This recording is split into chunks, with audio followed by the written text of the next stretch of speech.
श्रीमद् भागवतम स्कंद प्रथम अध्याय 18। ब्राह्मण बालक द्वारा महाराज परीक्षित को शाप। श्लोक संख्या 44।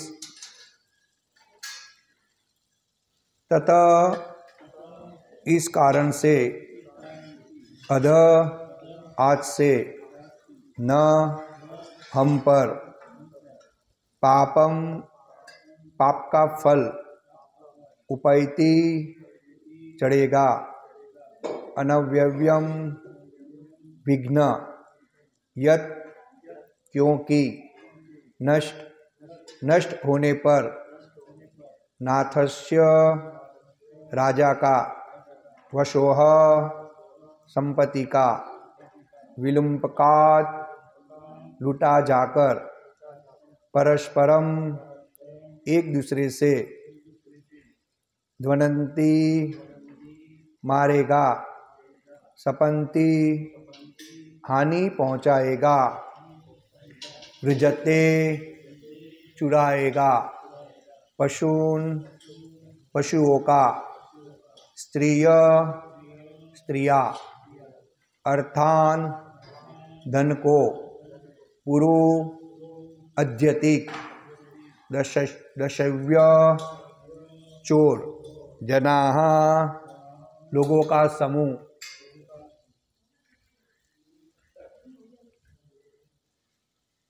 तदधन पापमुपत्यै अनव्यम अनष्ट नाथस्य वशो विलुम्पकात् परस्परं ध्वनन्ति सपन्ति रुजते पशून् स्त्रियो अर्थान पुरुदश्यवो जना।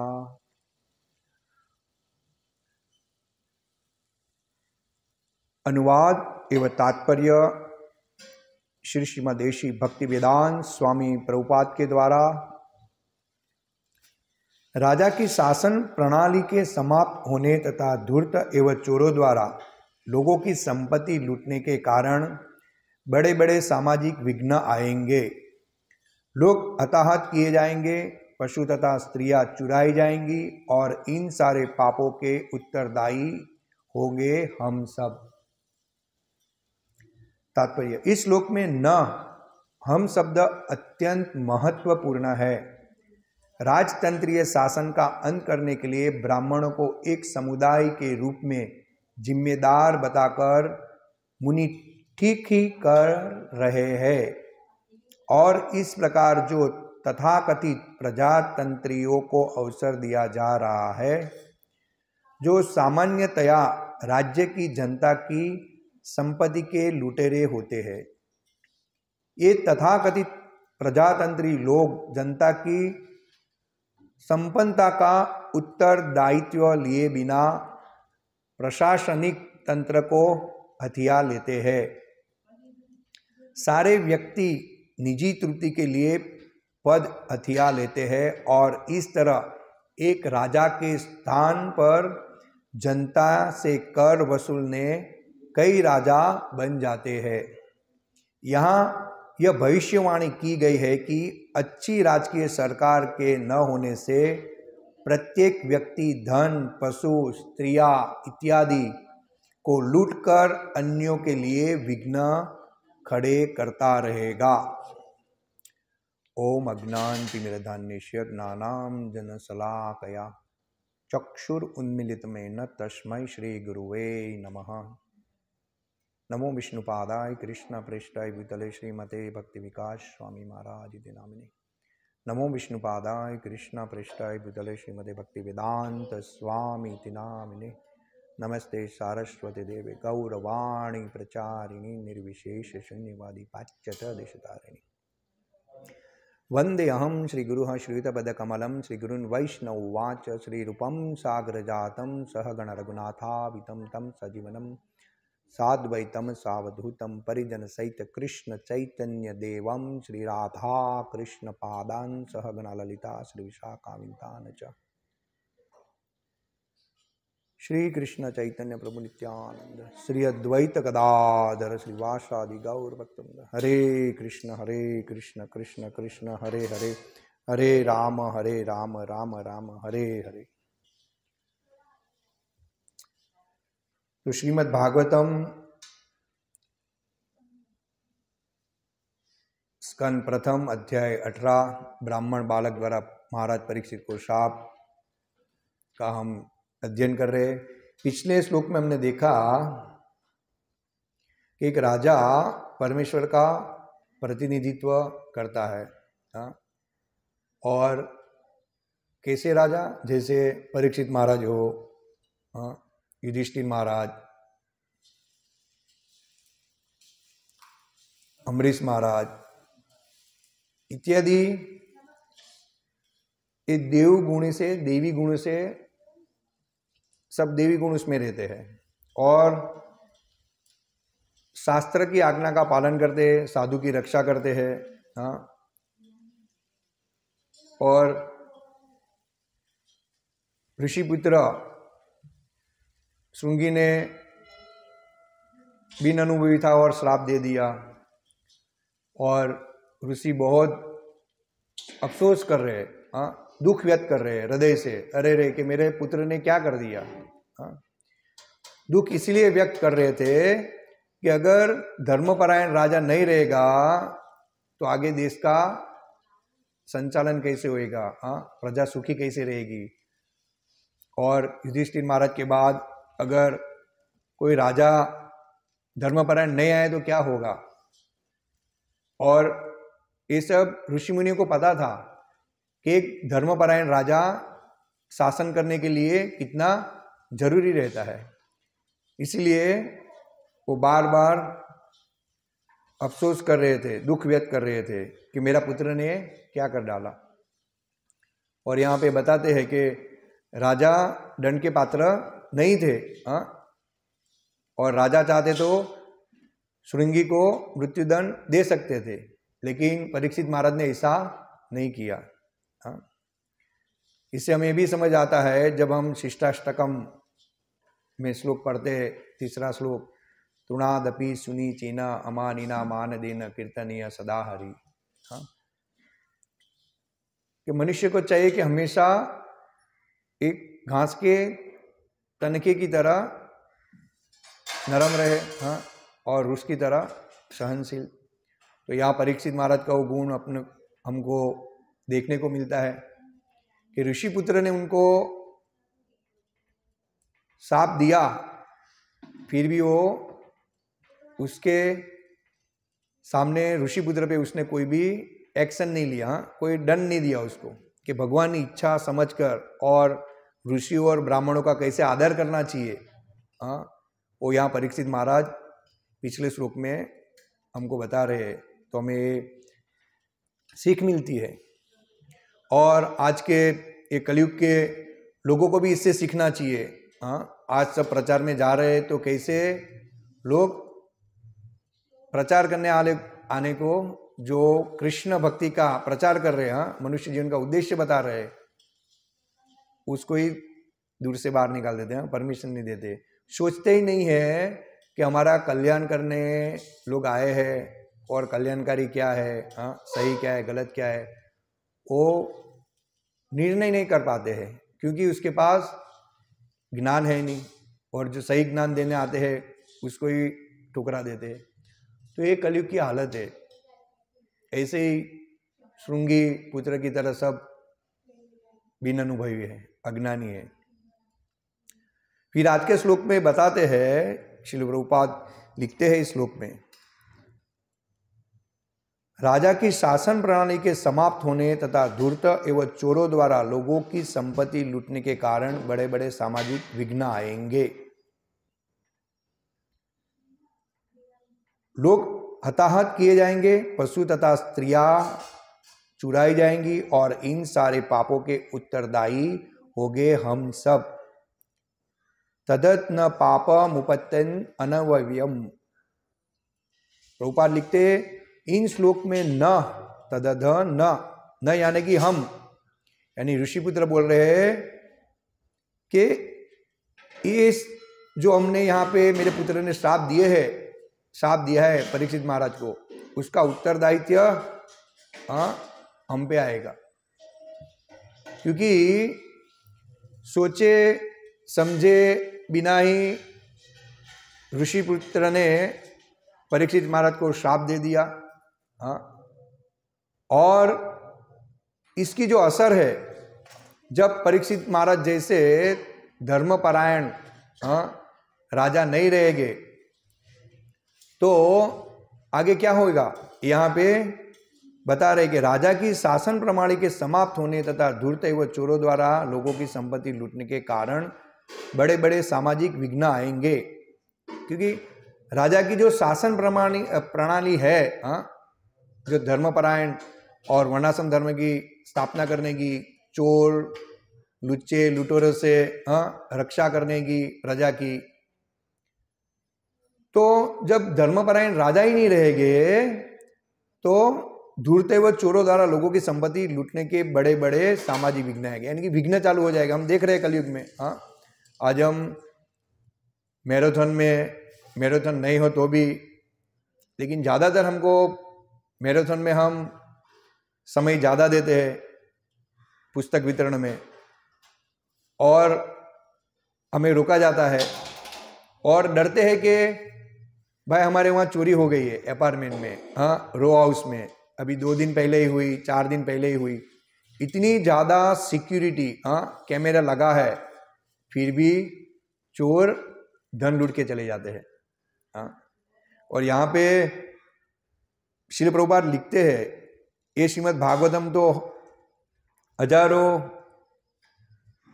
साल पहले लिखा गया, 5000 वर्ष पहले हमको मिला, लेकिन यहाँ पे श्रील प्रभुपाद लिखते हैं, यहाँ यह भविष्यवाणी की गई है कि अच्छी राजकीय सरकार के न होने से प्रत्येक व्यक्ति धन, पशु, स्त्रियों इत्यादि को लूटकर अन्य के लिए विघ्न खड़े करता रहेगा। जो हम आज सुनते हैं, और ये भविष्यवाणी तो सुखदेव गोस्वामी महाराज ने जब परीक्षित महाराज को ये कथा सुनाई थी तब ये लिखा गया है। तब लोग समझते हो गए कि इतना अच्छा राज्य है परीक्षित महाराज के अंडर में, तो कैसे चोर आएंगे, कैसे स्त्रियां लूट जाएंगे। लेकिन यहाँ पे ऋषि भविष्यवाणी कर रहा है, और भागवतम में जो भी श्लोक है सभी से हमको एक माहिती मिल रही है कि आगे कलयुग में क्या होने वाला है, और उसको हमको गंभीरता से लेना चाहिए। यहाँ पे लिखा है कि लोग धन लूट के चले जाएंगे, स्त्रियां भी लूट के चले जाएंगे, यानी कि ये ऐसा होगा। अगर धर्म का प्रचार में लोग सहायता नहीं करेंगे, एक कृष्ण भावनामृत आंदोलन जो इसके संस्थापक ऐशी भक्ति वेदांत स्वामी प्रभुपाद जो गुरु शिष्य परंपरा में आते हैं, और संप्रदाय में ब्रह्म मध्व गौड़ीय संप्रदाय, और ये प्रामाणिक है और ये लोगों को पढ़ना चाहिए, विशेष करके हम भक्तों को, जिससे हम ये जो शासन चल रहा है आज कलयुग में असुरों के द्वारा, कोई राजा के अंडर में है, जो भी अलग अलग डिपार्टमेंट है, कोई सही ढंग से काम नहीं कर रहा है। हम देख रहे हैं ना, कभी पेट्रोल का भाव बढ़ रहा है, कभी डीजल का भाव बढ़ रहा है, वोटिंग के पीछे करोड़ों रुपया खर्च हो रहा है, और ऐसे सोच रहे हैं कि हम जनता को सुखी कर देंगे, लेकिन कोई जनता सुखी नहीं है, क्योंकि सही राजा नहीं है, सही प्रशासन नहीं है, सही ज्ञान नहीं है, और नहीं किसी के पास भगवद गीता यथारूप या श्रीमद् भागवतम का ज्ञान है, किसी के पास नहीं है, क्योंकि लोग इसको स्वीकार करना ही नहीं चाहते, और नहीं तो माया किसी को टाइम दे रही है। लोग समझ ही नहीं रही है कि मनुष्य जीवन का उद्देश्य क्या है, और कैसे हमको एक राजा का चुनाव करना चाहिए, कैसे हमको एक ऋषि का आदर करना चाहिए, कैसे हमको एक संत का आदर करना चाहिए, कैसे हम एक वैष्णव का आदर करना चाहिए, वो आज पूरा लुप्त हो जा रहा है। पूरी संस्कृति लुप्त हो जा रही है, वेस्टर्न कल्चर पूरा आ रहा है, किसी के पास टाइम नहीं। हम जहां भी जाते हैं वैसे ही बोलते हैं कि हम पहले भागवतम दिखाते हैं तो बोले ये 18 पुस्तक ये हम कब पढ़ेंगे, पूरा हमारा जीवन भी समाप्त हो जाएगा तो हम नहीं पढ़ पाएंगे। देखो ऐसी बात करते, ये पूरा माया का प्रभाव है, क्योंकि समझते ही नहीं ना, कोई ये भी नहीं समझते कि प्रयास भी नहीं कर रहे हैं लोग, बस पैसा कमाने के पीछे अंधाधुंधी कर रहे हैं। और थोड़ा भी अगर वो ज्ञान इसमें से ग्रहण करते हैं तो उसको पता चलता है कि हम एक कलयुग में कैसे जी रहे हैं। तो हमें ये पता चलता है कि हम बहुत भाग्यशाली है, और भाग्यशाली के साथ हमारा कर्तव्य है कि हम इस कलयुग में बद्ध जीव जो है उसका कल्याण के लिए हम जिम्मेदारी उठाए।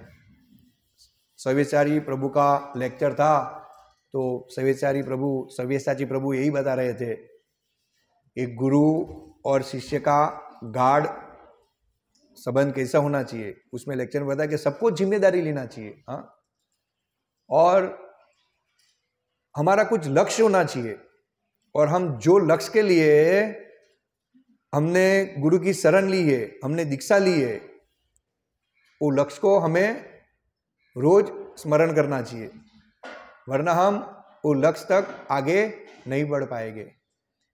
तो लक्ष्य के लिए हमको है रीडिंग करना, श्रवण कीर्तन मंगला आरती, ये सब बता रहे प्रभु जी। और इसी सब साधना से हमारी इंद्रियां शुद्ध होगी, और हम जान पाएंगे कि कैसे बद्ध जीव इस कलयुग में सड़ रहे हैं, कैसे राजा है, और आगे एक ऐसी व्यवस्था होगी और बड़े बड़े विघ्न उत्पन्न होने वाले हैं। तो हम कैसे संस्कृति को बचा सकते हैं, कैसे हम सबको कृष्ण भावना रूप में ला सकते हैं, ये पूरी हमें तैयारी करनी है। हमारा तो कल्याण हो ही रहा है पुस्तक रीडन के द्वारा, क्योंकि हम भगवान श्री कृष्ण का प्रचार कर रहे हैं, सबका कल्याण कर रहे हैं। क्यों? क्योंकि यहाँ पे बता रहे हैं कि तथाकथित प्रजातंत्री लोग जनता की संपन्नता का उत्तरदायित्व लिए बिना प्रजा शासनिक तंत्र को हथियार लेते हैं। सारे व्यक्ति निजी तृप्ति के लिए पद हथियार लेते हैं, और इस तरह एक राजा के स्थान पर जनता से कर वसूलने कई राजा बन जाते हैं। अलग अलग कई राजा अब हम देख रहे हैं, पहले युधिष्ठिर महाराज, फिर परीक्षित महाराज, पूरे सम्राट थे, पूरे विश्व के सम्राट थे। और आज अलग अलग राजा यहाँ पे लिख रहे हैं। ये तो बहुत पहले भविष्यवाणी की गई थी, जब परीक्षित महाराज को ये भागवतम सुनाई गई तब। तो आज हम देख रहे हैं कि अमेरिका का राजा अलग है, भारत का है अलग, न्यूयॉर्क का अलग है, लंदन का अलग है, और ये सबका धन लूट लेंगे, क्योंकि वो लोग को इंद्रिय तृप्ति के लिए कुछ मिलेगा नहीं, इसलिए प्रजा पे कर बढ़ाते जाएंगे। और भागवत में लिखा है कि पूरी जनता, पूरे लोग को जंगल की ओर प्रस्थान करना पड़ेगा। ये हालत कलयुग में होगी।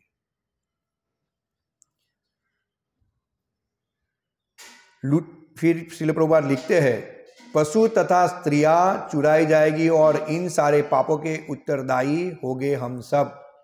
यानी कि ब्राह्मण और वैष्णव का कर्तव्य है कि भगवान का प्रचार हर क्षण, हर घंटे, हर दिन हमें करना चाहिए, और गुरु की आज्ञा का गंभीरता से हमें पालन करना चाहिए, क्योंकि गुरु जानते हैं कि भविष्य में क्या होने वाला है, और ये पूरे जगत में बद्ध जीव की क्या अवस्था है, और आगे कैसे चोर लुच्चे लफंगे आएंगे, और पूरे लोग नरक की ओर जा रहे हैं। तो इसी तरह हमें गुरु का संदेश गंभीरता से लेना चाहिए। क्यों हमें गुरु आदेश देते हैं प्रचार करने का, क्यों हमें गुरु आदेश देते हैं भक्तों का संग करने का। हाँ, हमारा कल्याण तो, हम गुरु के शरण में हैं, हाँ, तो हमारा कल्याण तो हो गया है, लेकिन हम गुरु की आज्ञा का, गुरु का उपदेशों का अगर हम गंभीरता से पालन नहीं करेंगे तो हमारा भी जो लक्ष्य है कृष्ण प्रेम प्राप्त करने का, वहां तक हम नहीं पहुंच पाएंगे, और न हम बद्ध जीवों को इस मायावी जगत से छुड़ा पाएंगे।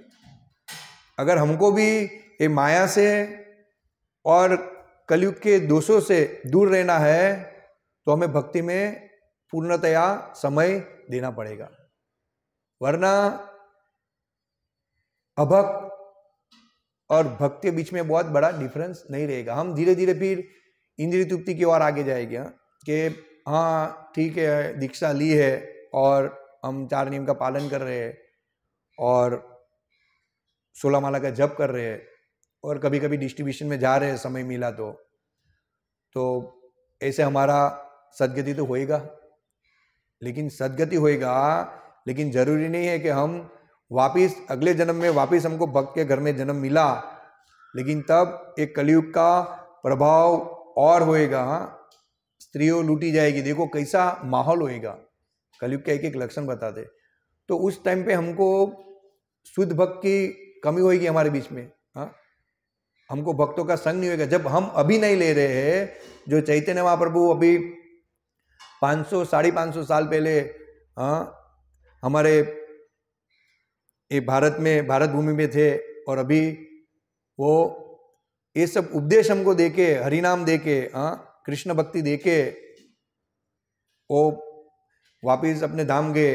और शिल प्रभुपाद ने वही, चैतन्य महाप्रभु ने जो उपदेश दिया है वही हमको यहाँ पे दिया है। हाँ, और उसको हमको बहुत बहुत बहुत गंभीरता से लेना चाहिए कि हम कौन सी पोजीशन पे खड़े हैं, कैसे हम ये राष्ट्र को बचा सकते हैं। राष्ट्र को खाली सुरक्षा की जरूरत नहीं है। ऐसा नहीं है कि आज लोग ऐसे समझ रहे हैं हर एक राजा कि बहुत बड़ा सैन्य हो, बहुत बड़ा हमारे पास अस्त्र हो, शस्त्र हो और हम देश की रक्षा कर सकते हैं। लेकिन ये दूसरे देश से जो आक्रमण होएगा उसके लिए आप ये सब तैयारी कर रहे हो, लेकिन आपकी जो जनता है वही अंदर अंदर अगर असुर बन गई, चोर लुच्चे लफंगे सब बन रहे, उसको आप कैसे बचा पाओगे? वो शस्त्र से या अस्त्र से नहीं सुधरेंगे। उसके लिए ये धर्म चाहिए, धर्मपरायण राजा चाहिए, श्रीमद् भागवतम चाहिए, भगवत गीता। इसका जब तक प्रचार पूरे देश में सही ढंग से नहीं हो और इसको हृदय से जब तक पूरी जनता अपनाएगी नहीं, तब तक कोई सुखी होएगा नहीं। और नहीं ये आपकी चोरी बंद होएगी, नहीं लूटपाट बंद होएगी, नहीं कोई विघ्न कम होएगा। ये पूरा वापिस शांति प्रस्थापित करने के लिए आपको प्रामाणिक शास्त्र की शरण लेनी पड़ेगी, प्रामाणिक साधु गुरु शास्त्रों की शरण लेनी पड़ेगी, उसका ज्ञान लेना पड़ेगा। यानी कि पहला कर्तव्य है देश का राजा का कि वो प्रामाणिक संप्रदाय है और जो ऑथोराइज शास्त्र है उसकी शिक्षा को ग्रहण करे और उसको प्रचुर मात्रा में उसका प्रचार प्रसार करे। हाँ, तभी हो पाएगा। आज स्कूलों में हम देखते हैं कोई भगवत गीता का श्लोक नहीं है, भागवतम का श्लोक नहीं है। हाँ, किसी के पास कुछ ज्ञान ही नहीं है, भगवान कौन है, हम कौन है, हम क्यों शिक्षा ग्रहण कर रहे हैं। एक ही उद्देश्य है स्कूल का कि डिग्री लो और पैसा कमाओ, और पैसा कमाओ और इंद्रिय तृप्ति करो। हाँ, उसके अलावा कोई शिक्षण में ये आध्यात्मिक ज्ञान, कि हम कैसे जन्म मृत्यु में से बाहर निकले, कैसे हमारा मनुष्य जीवन का कल्याण होएगा और कैसे हम बार बार इस जगत में घूम रहे हैं 84 लाख योनि में, वो कोई स्कूल या कॉलेज में एक ज्ञान नहीं है। तो इस श्लोक का तात्पर्य यही है कि ब्राह्मणों की, वैष्णवों की, साधु महात्माओं की जो भगवान की शरण में है, शरणागत है संपूर्ण, उसका प्रचार प्रचुर मात्रा में होना चाहिए, एक राजा का कर्तव्य है। और यही ये राजा इस प्रकार सब प्रचार में मदद करेगा और धर्म प्रामाणिक ऑथोराइज शास्त्रों का प्रचुर मात्रा में हर एक घर में ये शास्त्र जाएंगे। गुरुकुल हो, स्कूल हो, कॉलेज हो, लाइब्रेरी हो, और वहाँ ये थोड़ा ज्ञान या सब्जेक्ट उसको रखना चाहिए, जिससे आने वाली पीढ़ी जो है वो धर्मपरायण बन सकती है। वरना शक्य नहीं है कि आने वाली पीढ़ी भगवान को जानेगी, संस्कार जानेगी, कुछ नहीं। आज हम देख रहे हैं सब लोग मोबाइल पे अलग अलग बैठे रहते हैं। मोबाइल के लिए समय है, टीवी देखने के लिए समय है, न्यूज़पेपर देखने के लिए समय है, सोने के लिए समय है, लेकिन भगवान का एक श्लोक पढ़ने के लिए उसके पास समय नहीं है, क्योंकि वो जानते ही नहीं ना। वो ऐसे ही समझ रहे कि इसमें सब धर्म का दिया है, ये करो वो करो, लेकिन ये नहीं सोच रहा है कि इसमें आत्म कल्याण का भी मेरा ज्ञान छुपा हुआ है, कि मैं बार बार मर रहा हूँ, बार बार मैं जन्म ले रहा हूँ। वो भी मेरे को मनुष्य देह मिला तो ठीक है, लेकिन अगले जन्म मेरे को मनुष्य देह नहीं मिला तो मैं कहाँ जाऊँगा। कुत्ते बिल्ली का अगर मेरे को शरीर मिल गया तो मैं जान ही नहीं पाऊंगा भगवान कौन है, भगवान के साथ मेरा संबंध क्या है। वो तो दूर की बात रहे, लेकिन कुत्ता बिल्ली बने तो पता भी नहीं है कि मोबाइल क्या है, टीवी क्या है, उसको पता ही नहीं है। ये हालत है। तो यही इस श्लोक से हमें पता चलता है, और इस श्लोक से हमको ये सीख मिलती है कि हमें ज़्यादा से ज़्यादा प्रचार करना चाहिए। क्योंकि यहाँ पे प्रभुपाद इस तात्पर्य में लिख रहे हैं कि इस श्लोक में न हम शब्द अत्यंत महत्वपूर्ण है। यानी कि ऋषि बोल रहे हैं कि हम, यानी कि शुंगी पुत्र, मैं, तो ऐसे ही अगर अच्छे राजा को श्राप दे दिया और राजा ऐसे जो धर्मपरायण राजा है और धरती पे शासन प्रणाली समाप्त हो जाएगी, रहेगी नहीं, तो अगर आगे कैसी व्यवस्था होगी। स्त्रियां लूटी जाएगी, धन लूटा जाएगा, और पूरा कलयुग का प्रभाव बढ़ता जाएगा। धर्म का कोई नामो निशान नहीं रहेगा और अधर्मी सब फैला देंगे, अधर्म फैला देंगे।